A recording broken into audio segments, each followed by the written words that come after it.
जय श्री कृष्ण। जय माँ लक्ष्मी। प्रिय बंधुगण, आज आम आपण को माँ लक्ष्मी एक प्राचीन कहानी कहवाक जाऊँ।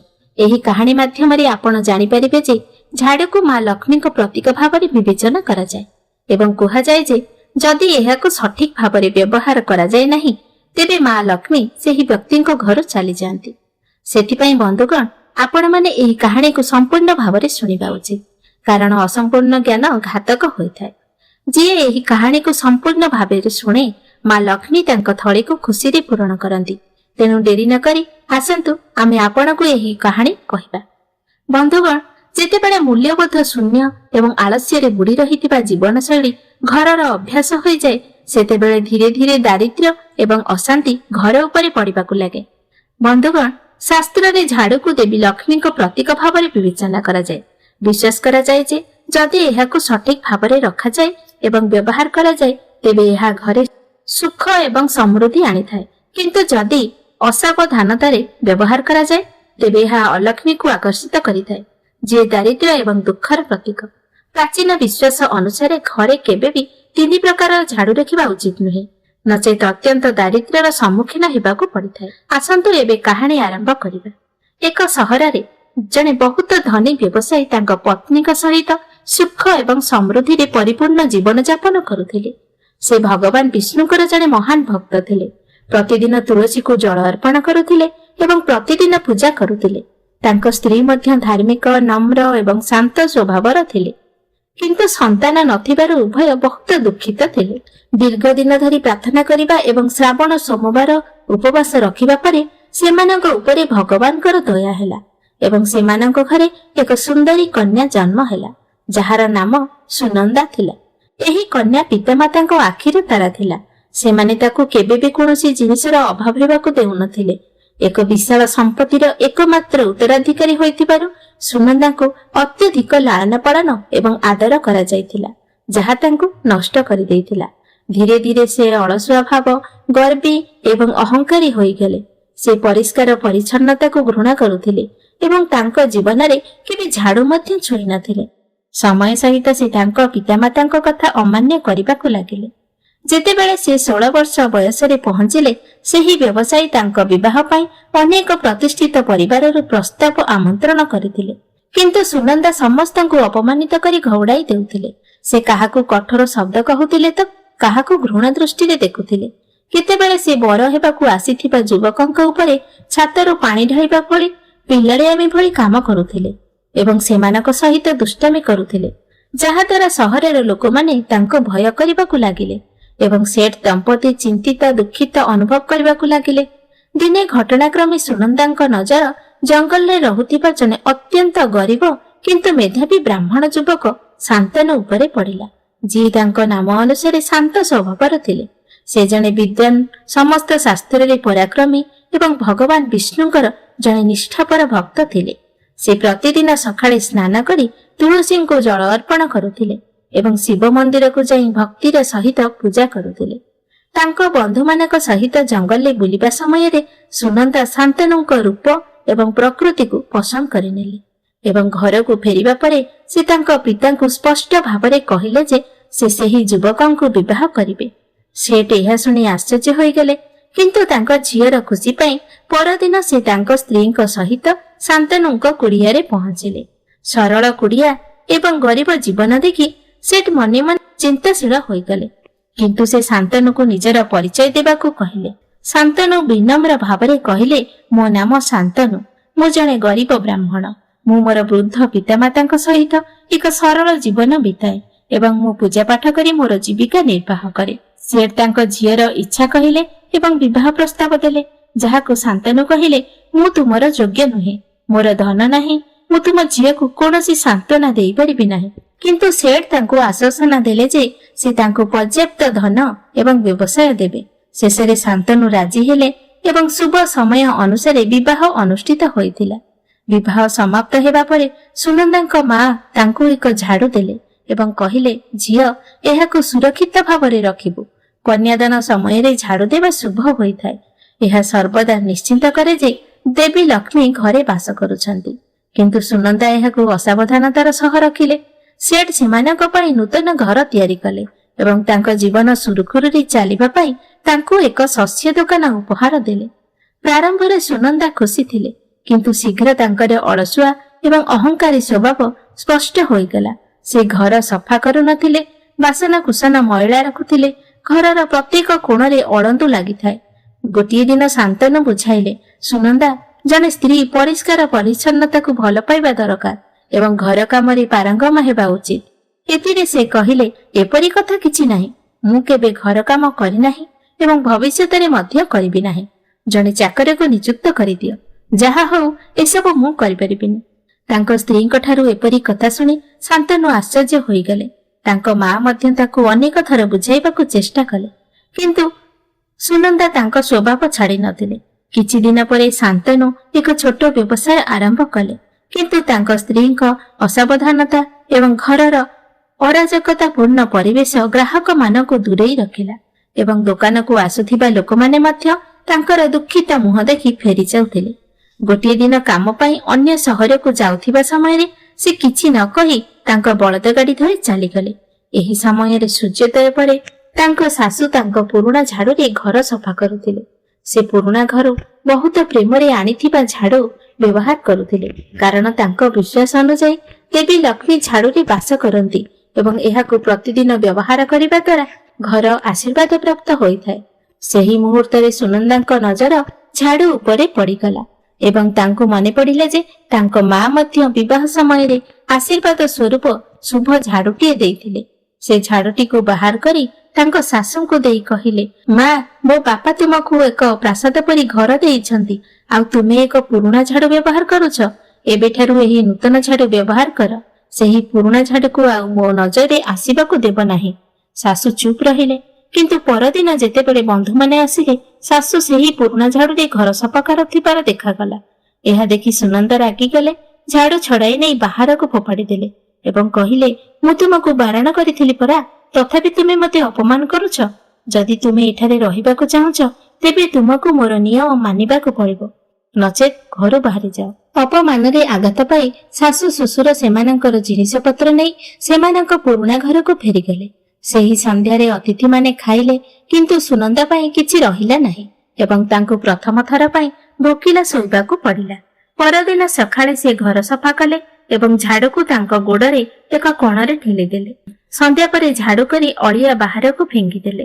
ଶାସ୍ତ୍ର ଅନୁସାରେ ଯାହା ଦେବୀ ଲକ୍ଷ୍ମୀଙ୍କ ଅପମାନ, କିନ୍ତୁ ସେ ଏହା ଜାଣିନଥିଲେ ପରଦିନ ମଧ୍ୟ ସମାନ ଘଟଣା ଘଟିଲା। ସେ ସମସ୍ତଙ୍କୁ ଖାଦ୍ୟ ପରିବେଷଣ କରିଥିଲେ, କିନ୍ତୁ ନିଜ ପାଇଁ କିଛି ବାକି ନଥିଲା ଏବଂ ଯେତେବେଳେ ସେ ଘର ଝାଡୁ କରୁଥିଲେ, ତାପରେ ନିଜ ପାଦରେ ଝାଡୁଟିକୁ ଠେଲି ଦ୍ୱାର ପଛରେ ରଖିଦେଲେ। ବନ୍ଧୁଗଣ, ଭାଗ୍ୟ ଅନ୍ୟ କିଛି ରଖିଥିଲା। ସୁନନ୍ଦା ଜାଣତରେ ହେଉ କିମ୍ବା ଅଜାଣତରେ ଭୁଲ କରି ଚାଲିଥିଲା, କିନ୍ତୁ ସେ ତାଙ୍କ ଘରେ ଥିବା ନକାରାତ୍ମକତାକୁ ବୁଝିପାରିଲା ନାହିଁ। କିଛି ଦିନ ବିତିଗଲା। ପ୍ରତିଦିନ କିଛି ନା କିଛି ଅତିଥି ତାଙ୍କୁ ଭେଟିବାକୁ ଆସୁଥିଲେ, କିନ୍ତୁ ଯେତେବେଳେ ସେ ସେମାନଙ୍କ ପାଇଁ ଖାଦ୍ୟ ରାନ୍ଧୁଥିଲେ ଏବଂ ପୂର୍ବ ଅପେକ୍ଷା ଅଧିକ ପରିମାଣରେ, ତାହା ମଧ୍ୟ ସରିଯାଉଥିଲା। ଏବେ ତାଙ୍କ ଘରେ ସବୁକିଛି ଥିବା ସତ୍ତ୍ୱେ ତାଙ୍କ ଅବସ୍ଥା ବହୁତ ଖରାପ ଥିଲା। ସେ ରାଜପ୍ରସାଦର ରାଣୀ ଥିଲେ, କିନ୍ତୁ ପର୍ଯ୍ୟାପ୍ତ ଖାଦ୍ୟ ନ ପାଇବା ଯୋଗୁଁ ସେ ଶୁଖି କଣ୍ଟା ହୋଇଗଲେ। ଏବେ କିଛି ଦିନ ଏପରି ହେବା ପରେ ଗୋଟିଏ ଦିନ ଶାନ୍ତନୁ ତାଙ୍କ ଘରକୁ ଫେରି ଆସିଲେ। ତାପରେ ସେ ଦେଖିଲେ ଯେ ତାଙ୍କ ବାପା ମା ସେହି ଘରେ ନାହାନ୍ତି। ଯେତେବେଳେ ସେ ପଚାରିଲେ, ମୋ ବାପା ମା କୁଆଡେ ଗଲେ? ସେମାନେ ଦେଖାଯାଉନାହାନ୍ତି। ମୁଁ ତ ସେମାନଙ୍କୁ ବହୁତ ସମୟ ଧରି ଖୋଜୁଛି। ତୁମେ ଜାଣିଛ କି ସେମାନେ କୁଆଡେ ଗଲେ? ସେ ତାଙ୍କୁ କହିଲେ ଯେ ସେମାନେ ମୋ ସହିତ ରହିବାକୁ ପସନ୍ଦ କଲେ ନାହିଁ, ସେଥିପାଇଁ ସେମାନେ ସେମାନଙ୍କର ପୁରୁଣା ଘରକୁ ଚାଲିଗଲେ। ଏହା ଶୁଣି ଶାନ୍ତନୁ ବହୁତ ଦୁଃଖିତ ହେଲେ। ଏବେ ସେ ବୁଝିପାରିଲେ ଯେ ସୁନନ୍ଦା ତାଙ୍କ ବାପା ମାଙ୍କ ଉପରେ ବୋଝ ଅନୁଭବ କରିବାକୁ ଲାଗିଛନ୍ତି। ସେଥିପାଇଁ ସେ ସେହିଦିନ ତାଙ୍କ ସ୍ତ୍ରୀକୁ କିଛି କହିଲେ ନାହିଁ, କାରଣ ତାଙ୍କ ସହିତ କଥା ହେବା ବହୁତ ମହଙ୍ଗା ପଡିବ। ସେ ଏହା ଭଲ ଭାବେ ଜାଣିଥିଲେ। ତେଣୁ ସେ ତାଙ୍କ ଖାଦ୍ୟ ଖାଇ ଶାନ୍ତିରେ ଶୋଇପଡିଲେ। ତା ପରଦିନ ସ୍ୱାମୀ ଓ ସ୍ତ୍ରୀ ଉଭୟ ଘର ଅଗଣାରେ ଝଗଡା କରୁଥିଲେ। ତାପରେ ସେମାନେ ଦେଖିଲେ ଯେ ଜଣେ ସାଧୁ ସେମାନଙ୍କ ଘର ଆଗରେ ଅଟକି ହାତ ଯୋଡି ସେମାନଙ୍କ ଘର ଆଡକୁ ଆସିଲେ, କିନ୍ତୁ ସେମାନେ ଆଶ୍ଚର୍ଯ୍ୟ ହୋଇଗଲେ ଯେ ସାଧୁ କାହାକୁ ଜଣକୁ ପ୍ରଣାମ କଲେ। ତାପରେ ପରଦିନ ଠାରୁ ଏହା ଏକ ନୀତିଦିନିଆ କାମ ପାଲଟିଗଲା। ପ୍ରତିଦିନ ସାଧୁ ସେମାନଙ୍କ ଘର ସାମ୍ନାରେ ଆସି ହାତ ଯୋଡି ପ୍ରଣାମ କରି ଚାଲି ଯାଉଥିଲେ। ଏବେ ଧୀରେ ଧୀରେ ସୁନନ୍ଦାର ଖରାପ ଅଭ୍ୟାସ ଯୋଗୁଁ ଘରର ସମସ୍ତ ଧନ ସମ୍ପତ୍ତି ଶେଷ ହେବାକୁ ଲାଗିଲା। ସେ ତାଙ୍କ ବାପାଙ୍କୁ ଟଙ୍କା ମାଗି ଆଗରୁ ଗରିବ କରିଦେଇଥିଲେ। ଏବେ ଗୋଟିଏ ଦିନ ଶାନ୍ତନୁ ମଧ୍ୟ ତାଙ୍କ କାର୍ଯ୍ୟକଳାପରେ ବିରକ୍ତ ହୋଇ ତାଙ୍କୁ ଛାଡ଼ି ତାଙ୍କ ପିତାମାତାଙ୍କ ସେବା କରିବାକୁ ଲାଗିଲେ। ବନ୍ଧୁଗଣ, ସେ ସାଧୁ ପ୍ରତିଦିନ ସୁନନ୍ଦାକୁ ଦେଖିବା ପାଇଁ ଆସୁଥିଲେ।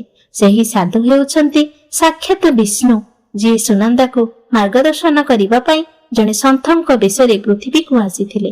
କାରଣ ସୁନନ୍ଦାଙ୍କ ପିତାମାତା ଭଗବାନ ବିଷ୍ଣୁଙ୍କୁ ବହୁତ ପୂଜା କରିଥିଲେ, ସେଥିପାଇଁ ଭକ୍ତପ୍ରେମୀ ଭଗବାନ ନିଜେ ତାଙ୍କୁ ସାହାଯ୍ୟ କରିବାକୁ ଆସିଲେ। ବର୍ତ୍ତମାନ ସୁନନ୍ଦା ଏକା ରହିଗଲେ, କିନ୍ତୁ ତାଙ୍କର ସ୍ୱଭାବ ବଦଳି ନଥିଲା। ସେ ବିଳାସର ଜୀବନ ଯାପନ କରୁଥିଲେ ଏବଂ ଯାହା କିଛି ଟଙ୍କା ବାକି ଥିଲା ତାହା ଉଡାଇ ଦେଲେ। ଏବେ ତାଙ୍କ ପିତା ମଧ୍ୟ ତାଙ୍କୁ ପରିତ୍ୟାଗ କରିଦେଲେ। ଶେଷରେ ଯେତେବେଳେ ସବୁଆଡୁ ସାହାଯ୍ୟର ହାତ ବନ୍ଦ ହୋଇଗଲା, ସେ ତାଙ୍କ କର୍ମ ପାଇଁ ଗଭୀର ଭାବରେ ଅନୁତାପ କରିବାକୁ ଲାଗିଲେ। କିନ୍ତୁ ବହୁତ ଡେରି ହୋଇଗଲା। ଏହି ସମୟ ମଧ୍ୟରେ କୌଣସି କଥା ବଦଳିଲା ନାହିଁ। ସେହି ସାଧୁ ପ୍ରତିଦିନ ତାଙ୍କ ଘରକୁ ଆସୁଥିଲେ, ପ୍ରଣାମ କରୁଥିଲେ ଏବଂ ମନେ ମନେ କିଛି କହି ଚାଲି ଯାଉଥିଲେ। ତାପରେ ଗୋଟିଏ ଦିନ ସୁନନ୍ଦା ଆଉ ସହ୍ୟ କରିପାରିଲେ ନାହିଁ। ସେ ଘରୁ ବାହାରକୁ ଆସି ରାଗି ଯାଇ କହିଲେ, ସାଧୁ, ମୋ ଘରକୁ ଆସି ତୁମେ ପ୍ରତିଦିନ କାହାକୁ ଜଣକୁ ପ୍ରଣାମ କରୁଛ? ମୋ ଘରେ ମୋ ଛଡା ତ ଅନ୍ୟ କେହି ନାହିଁ। ତୁମେ ହିଁ ପ୍ରତିଦିନ ମୋତେ ପ୍ରଣାମ କରୁଛ। ତୁମେ କଣ ଚାହୁଁଛ? ତାପରେ ସନ୍ଥ ହସି କହିଲେ, ହେ କନ୍ୟା, ମୁଁ ତୁମ ଘରେ ବାସ କରୁଥିବା ଦେବୀ ଅଲକ୍ଷ୍ମୀଙ୍କୁ ପ୍ରଣାମ କରୁଛି। ଘରେ ରହୁଥିବା ଧୂଳି, ଆଳସ୍ୟ, ଗର୍ବ ଏବଂ କଠୋର କଥା ଦେବୀ ଅଲକ୍ଷ୍ମୀଙ୍କ ସ୍ୱରୂପ। ମୁଁ ତାଙ୍କୁ ସମ୍ମାନ କରେ ଯେ ସେ କେବେ ମୋ ଘରକୁ ଆସନ୍ତି ନାହିଁ। ସେଥିପାଇଁ ପ୍ରତିଦିନ ଯେତେବେଳେ ମୁଁ ତୁମ ଘର ସାମ୍ନା ଦେଇ ଯାଏ, ମୁଁ ମାତା ଅଲକ୍ଷ୍ମୀକୁ ପ୍ରଣାମ କରେ। ଦେଖ, ତୁମ ଘର ଉପରେ କିଏ ବସିଛି? ଏହା ଶୁଣି ସୁନନ୍ଦା ଆଶ୍ଚର୍ଯ୍ୟ ହୋଇଗଲେ। ତାଙ୍କ ପାଦ ତଳୁ ମାଟି ଖସିଗଲା। ମନରେ ଲାଗିଥିବା ଆଘାତ ଯୋଗୁଁ ସେ କିଛି ମୁହୂର୍ତ୍ତ ପାଇଁ ନୀରବ ରହିଲେ ଏବଂ ଆଉ କିଛି କହିପାରିଲେ ନାହିଁ। ଯେତେବେଳେ ସେ ଶାନ୍ତ ହେଲେ, ସେ ବୁଝିପାରିଲେ ଯେ ସେ ଏକ ବଡ ଭୁଲ କରିଛନ୍ତି। ସେ ନିଜେ ଦେବୀ ଲକ୍ଷ୍ମୀଙ୍କୁ ପରିତ୍ୟାଗ କରି ତାଙ୍କ ଘରେ ଦେବୀ ଅଲକ୍ଷ୍ମୀକୁ ସ୍ଥାନ ଦେଇଛନ୍ତି। ଏବେ ସେ ପ୍ରବଳ କାନ୍ଦିବାକୁ ଲାଗିଲେ, ଯାହା ଯୋଗୁଁ ତାଙ୍କ ସହିତ ଏପରି ଘଟୁଛି। ତାପରେ ସେ ସେହି ସାଧୁଙ୍କ ପାଦ ଧରି କହିଲେ, ହେ ମହାତ୍ମା, ଦୟା କରନ୍ତୁ ଏବଂ ମୋତେ ଏହାର ସମାଧାନ କୁହନ୍ତୁ। ସୁନନ୍ଦାଙ୍କ ନମ୍ର ମନୋଭାବ ଏବଂ ତାଙ୍କ ଭିତରେ ଅନୁତାପ ଦେଖି ସନ୍ଥ ରୂପୀ ପ୍ରଭୁ ଶ୍ରୀ ହରି ବିଷ୍ଣୁ କହିଲେ, ହେ କନ୍ୟା, ଯଦି ତୁମର ସାହସ ଅଛି ତେବେ ଧ୍ୟାନ ଦେଇ ଶୁଣ। ଏହି କ୍ରୋଧ ତୁମର ଭୁଲ ଯୋଗୁଁ ହିଁ ହୋଇଛି। ତୁମେ ଘରେ ରଖାଯାଉଥିବା ଝାଡୁକୁ ଅପମାନିତ କରିଛ। ସେଥିପାଇଁ ଦେବୀ ଲକ୍ଷ୍ମୀ କ୍ରୋଧରେ ତୁମ ଘରୁ ବାହାରି ଯାଇଛନ୍ତି। ତାପରେ ସୁନନ୍ଦା କହିଲେ, ହେ ସ୍ୱାମୀ, ମୋତେ କ୍ଷମା କର ଏବଂ ମୋତେ ମାର୍ଗଦର୍ଶନ କର। ମୁଁ ଏହି ଭୁଲ ପାଇଁ ମାତା ଲକ୍ଷ୍ମୀଙ୍କ ନିକଟରେ କ୍ଷମା ପ୍ରାର୍ଥନା କରିବି ଏବଂ ଆଜିଠାରୁ ଆପଣ ମୋତେ ମାର୍ଗଦର୍ଶନ କରିବାକୁ ଅନୁରୋଧ କରୁଛି। ତାପରେ ଭଗବାନ ବିଷ୍ଣୁ ଜଣେ ସନ୍ଥ ବିଷୟରେ କହିଲେ, ହେ ଝିଅ, ଉଠ ଏବଂ ଶାନ୍ତ ହୁଅ। ମୁଁ ତୁମର ମାର୍ଗଦର୍ଶନ କରିବି, କିନ୍ତୁ ଏବେ ମୋର ପ୍ରତ୍ୟେକ କଥା ଧ୍ୟାନର ସହିତ ଶୁଣ। ସୁନନ୍ଦା ତାଙ୍କ ହାତ ଯୋଡ଼ି ପ୍ରଣାମ କରି କହିଲେ, ହଁ ମହାରାଜ, ଦୟାକରି କୁହନ୍ତୁ। ସନ୍ଥ କହିଲେ, ଝିଅ, ଝାଡୁ କେବଳ ମଇଳା ସଫା କରିବାର ଏକ ଉପକରଣ ନୁହେଁ, ଏହା ଭାଗ୍ୟର ଦିଗ ନିର୍ଣ୍ଣୟ କରିବାର ଏକ ମାଧ୍ୟମ। ଶାସ୍ତ୍ରରେ ଏହାକୁ ମାତା ଲକ୍ଷ୍ମୀଙ୍କ ପ୍ରତୀକ ଭାବରେ ବିବେଚନା କରାଯାଇଛି। ଉପଯୁକ୍ତ ବ୍ୟବହାର ସହିତ ଏହା ଧନ, ସୁଖ ଏବଂ ସମୃଦ୍ଧି ଆଣିଥାଏ, କିନ୍ତୁ ଅସାବଧାନତା ଦାରିଦ୍ର୍ୟ, ଅଶାନ୍ତି ଏବଂ ସଙ୍କଟ ସୃଷ୍ଟି କରେ। ଝାଡୁ କିଣିବାର ଶୁଭ ସମୟ ହେଉଛି ଶନିବାର, ମଙ୍ଗଳବାର ଏବଂ ରବିବାର। ସୋମବାର, ବୁଧବାର, ଗୁରୁବାର ଏବଂ ଶୁକ୍ରବାର କିଣିବା ଅଶୁଭ। ଦୀପାବଳି, ଅମାବାସ୍ୟା, ଗ୍ରହଣ ଏବଂ ପୂର୍ଣ୍ଣିମା ଦିନ କିଣିବା ଶୁଭ ବୋଲି ବିବେଚନା କରାଯାଏ। ଝାଡୁ ରଖିବାର ଦିଗ ହେଉଛି ଉତ୍ତର ପୂର୍ବ ବା ଐଶାନ୍ୟ କୋଣ, ଯାହା ନିଷେଧ। ଦକ୍ଷିଣ ପଶ୍ଚିମ ପାଇଁ ଏହା ଅତ୍ୟନ୍ତ ଶୁଭ। ସୂର୍ଯ୍ୟୋଦୟ ପୂର୍ବରୁ ସକାଳେ ଝାଡୁ କରିବା ସର୍ବୋତ୍ତମ। ଅପରାହ୍ନ ସାଧାରଣ ଏବଂ ସୂର୍ଯ୍ୟାସ୍ତ ପରେ ଅତ୍ୟନ୍ତ ଅଶୁଭ, କାରଣ ଏହି ସମୟରେ ଲକ୍ଷ୍ମୀଙ୍କ ପ୍ରସ୍ଥାନ ଏବଂ ଅଲକ୍ଷ୍ମୀଙ୍କ ଆଗମନର ସମୟ। ଯଦି ରାତିରେ ଝାଡୁ କରିବାକୁ ପଡେ, ତେବେ ଗୋଟିଏ ସ୍ଥାନରେ ଅଳିଆ ସଂଗ୍ରହ କରି ସକାଳେ ଫୋପାଡ଼ି ଦିଅନ୍ତୁ। ଶନିବାର ଦିନ ସମ୍ମାନର ସହିତ ଝାଡୁ ବାହାର କରନ୍ତୁ। ଗୁରୁବାର ଦିନ ଝାଡୁ କିଣନ୍ତୁ ନାହିଁ। ଶୁକ୍ରବାର, ଅମାବାସ୍ୟା, ଗ୍ରହଣ କିମ୍ବା ପୂର୍ଣ୍ଣିମା ସକାଳେ ମନ୍ଦିରରେ କାହାକୁ ନ କହି ଝାଡୁ ଦାନ କରିବା ବିଶେଷ ଫଳପ୍ରଦ। ରାତିରେ ଦ୍ୱାର ପାଖରେ ଝାଡୁ ରଖିବା ନକାରାତ୍ମକ ଶକ୍ତିକୁ ରୋକିଥାଏ। ସକାଳେ ଏହାକୁ ବାହାର କରିଦିଏ। ପୋଛିବା ପାଇଁ ବ୍ୟବହୃତ ପାଣିରେ ଲୁଣ ମିଶାଇ ନକାରାତ୍ମକତା ଦୂର କରାଯାଏ। ସୁନନ୍ଦା କହିଲେ, ହେ ମହାରାଜ, ମୁଁ କୃତଜ୍ଞ, କିନ୍ତୁ ଅନେକ ଦିନ ଧରି ମୁଁ ଠିକ ଭାବରେ ରାନ୍ଧି ପାରିନାହିଁ। ଯେତେ ରାନ୍ଧିଲେ ମଧ୍ୟ ଖାଦ୍ୟ ସରିଯାଉଛି। ଭଗବାନ ବିଷ୍ଣୁ କହିଲେ, ଝିଅ, ଏହା ତୁମର ଭୁଲର ପରିଣାମ। ତୁମେ ତୁମର ଶାଶୁଙ୍କୁ ଖାଦ୍ୟରୁ ବଞ୍ଚିତ କଲ, ତାଙ୍କ ଦାରିଦ୍ର୍ୟକୁ ଉପହାସ କଲ।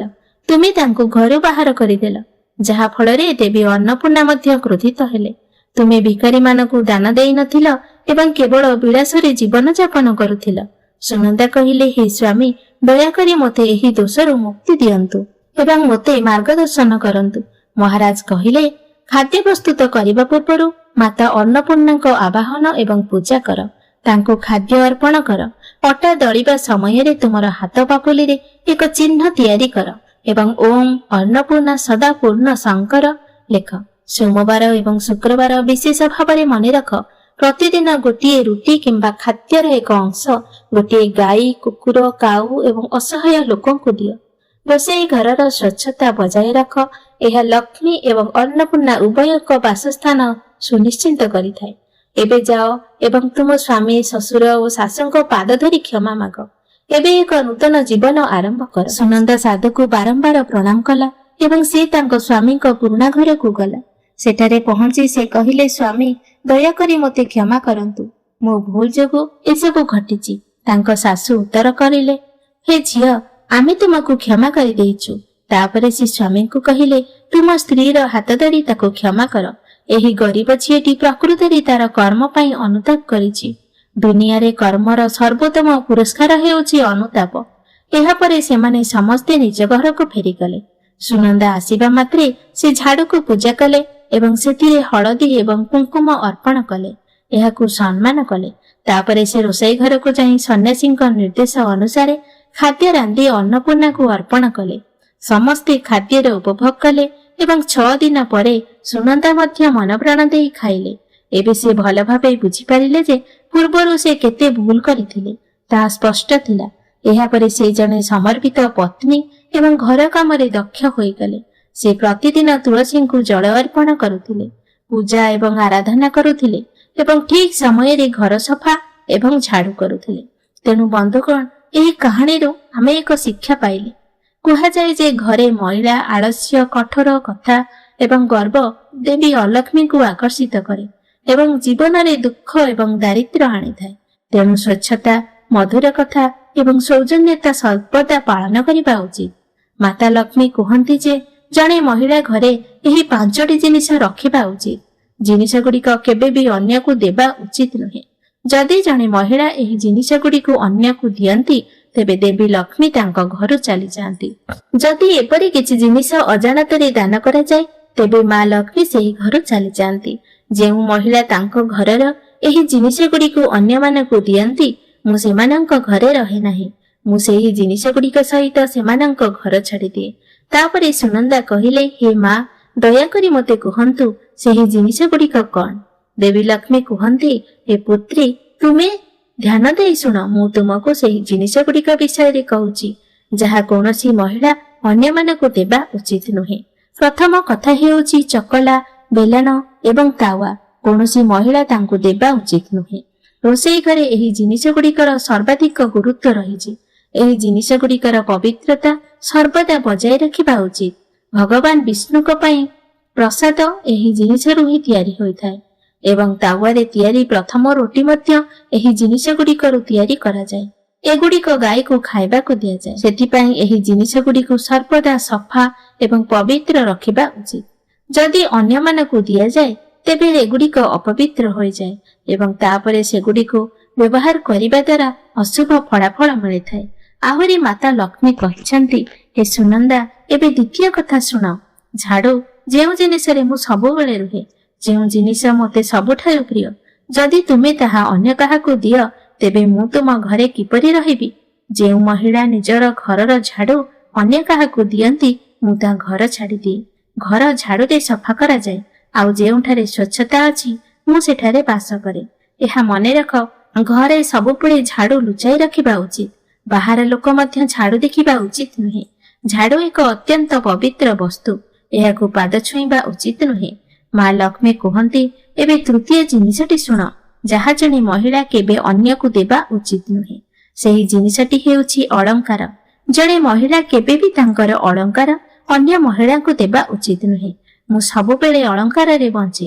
ଜଣେ ମହିଳାଙ୍କ 16ଟି ସାଜସଜ୍ଜାରେ ଅଳଙ୍କାରର ଏକ ଗୁରୁତ୍ୱପୂର୍ଣ୍ଣ ଭୂମିକା ରହିଛି। ଜଣେ ବିବାହିତ ମହିଳା କେବେ ବି ତାଙ୍କର ଅଳଙ୍କାର ଅନ୍ୟ ମହିଳାଙ୍କୁ ପିନ୍ଧିବା ପାଇଁ ଦେବା ଉଚିତ ନୁହେଁ। ଯେଉଁ ମହିଳା ଅନ୍ୟ ମହିଳାଙ୍କୁ ତାଙ୍କର ଅଳଙ୍କାର ଦିଅନ୍ତି ତାଙ୍କ ଜୀବନରେ ଦୁର୍ଭାଗ୍ୟ ଆସିଥାଏ। ଏବେ ମୁଁ ତୁମକୁ ଚତୁର୍ଥ କଥା କହିବି। ସନ୍ଧ୍ୟା ହେଲେ ଯେକୌଣସି ବ୍ୟକ୍ତି କେବେ ବି ଧଳା ରଙ୍ଗର ଜିନିଷ ଦାନ କରିବା ଉଚିତ ନୁହେଁ। ସନ୍ଧ୍ୟାରେ କ୍ଷୀର ଦାନ କରିବା ଦ୍ୱାରା ଜୀବନରେ ଦୁର୍ଭାଗ୍ୟ ଆସିଥାଏ। ସନ୍ଧ୍ୟାରେ ଧଳା ରଙ୍ଗର ଜିନିଷ ଦାନ କରିବା ଦ୍ୱାରା ବ୍ୟକ୍ତିର ଜୀବନରେ ଅଶୁଭ ଫଳାଫଳ ଆସିଥାଏ। ସୁନନ୍ଦା, ଏବେ ମୁଁ ତୁମକୁ ସେହି ସବୁ ଜିନିଷ ବିଷୟରେ କହିଲି। ମୁଁ ତୁମକୁ ଏପରି ଜିନିଷ ବିଷୟରେ କହିଛି ଯାହା କେବେ ବି ଦାନ କରିବା ଉଚିତ ନୁହେଁ। ଏହି ଜିନିଷ ଗୁଡ଼ିକ କେବେ ବି ଅନ୍ୟକୁ ଋଣ କିମ୍ବା ବ୍ୟବହାର ପାଇଁ ଦେବା ଉଚିତ ନୁହେଁ। ସୁନନ୍ଦା କୁହନ୍ତି, ମା ଲକ୍ଷ୍ମୀ, ମୁଁ ଏକ ବଡ଼ ଭୁଲ କରିଛି। ମୁଁ ଏହି ଜିନିଷ ଗୁଡ଼ିକ ବିଷୟରେ ଅଜ୍ଞ ଥିଲି। ଦୟାକରି ମୋତେ କ୍ଷମା କରନ୍ତୁ। ଏହା କହି ମା ଲକ୍ଷ୍ମୀ ସେହି ସ୍ଥାନରୁ ଅଦୃଶ୍ୟ ହୋଇଗଲେ। ତାପରେ ସୁନନ୍ଦା ମଧ୍ୟ ମା ଲକ୍ଷ୍ମୀଙ୍କୁ ଧନ୍ୟବାଦ ଦିଅନ୍ତି। ତେଣୁ ବନ୍ଧୁମାନେ, ମୁଁ ଆଶା କରୁଛି ଯେ ତୁମକୁ ଏହି ଭିଡିଓଟି ବହୁତ ପସନ୍ଦ ଆସିଥିବ। ପ୍ରେମର ସହିତ କୁହ, ଜୟ ଶ୍ରୀ ହରି ବିଷ୍ଣୁ। ଏପରି ଆହୁରି ଆକର୍ଷଣୀୟ ଏବଂ ଆଧ୍ୟାତ୍ମିକ ଭିଡିଓ ପାଇଁ ଚ୍ୟାନେଲକୁ ସବସ୍କ୍ରାଇବ କରନ୍ତୁ। ବନ୍ଧୁମାନେ, ଆପଣଙ୍କୁ ଏହି କାହାଣୀଟି କିପରି ଲାଗିଲା ଦୟାକରି ଆମକୁ କମେଣ୍ଟ କରି ଜଣାନ୍ତୁ। ଯଦି ଭିଡିଓଟି ପସନ୍ଦ ଆସିଛି ତେବେ ଏହାକୁ ଲାଇକ୍ କରନ୍ତୁ ଏବଂ ଆପଣଙ୍କ ବନ୍ଧୁମାନଙ୍କ ସହିତ ସେୟାର କରନ୍ତୁ। କମେଣ୍ଟ ବାକ୍ସରେ ଜୟ ମା ଲକ୍ଷ୍ମୀ ଲେଖିବାକୁ ଭୁଲିବେ ନାହିଁ। ପୁଣି ଥରେ ଦେଖାହେବ ଆଉ ଏକ ଆକର୍ଷଣୀୟ ଭିଡିଓ ସହିତ।